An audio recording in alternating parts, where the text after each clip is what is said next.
日本同台湾饮食如特西化为特意式进口的产量，不受影响，爱来提高透明的消费量。也就部分喺南韩路售价过多，南韩对正餐都点心，单单如系米做嘅，因为连胖如过少哦。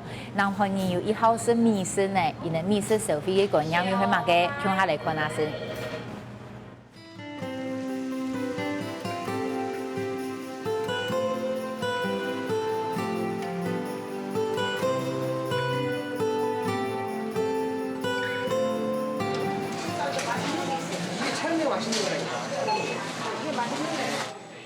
民众以超级市场买米，也托给他，无论係傳統市場，也係超級市場，同南韓當時看到進口嘅米，可能可以做成係韓國菜地米。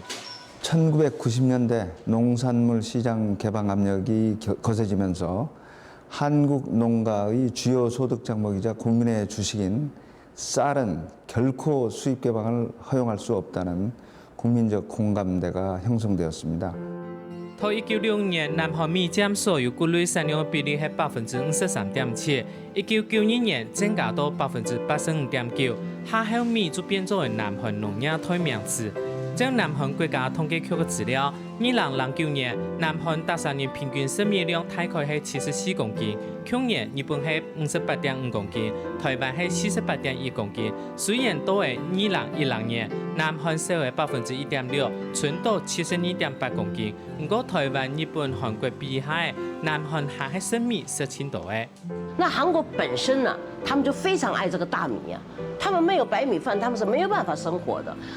一大早，他們沒有吃早點的習慣，就是吃白米飯。那你中餐也是白米飯，晚餐也是白米飯。他甚至連宵夜，我們看韓劇也可以看得到啊。他那個大王宮，白米飯啊、小菜啊、辣椒醬、麻油進去拌一拌，就是哇，吃得多好吃啊！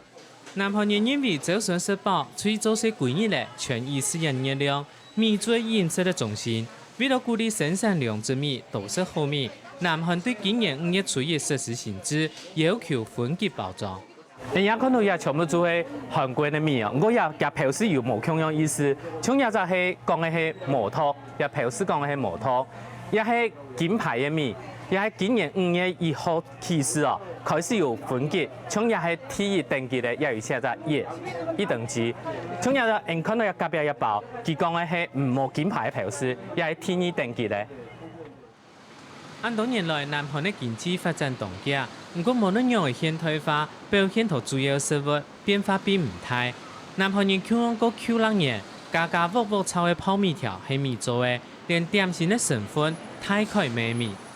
他們的點心呢，也都是用白米來做的。比如說，一般來講，我們店裡賣的炒年糕啊，然後他們所有的糕點90%都是白米，只有 中秋節，他們喝半月形的那個蔥片，那個糕點呢，他們是用糯米做的。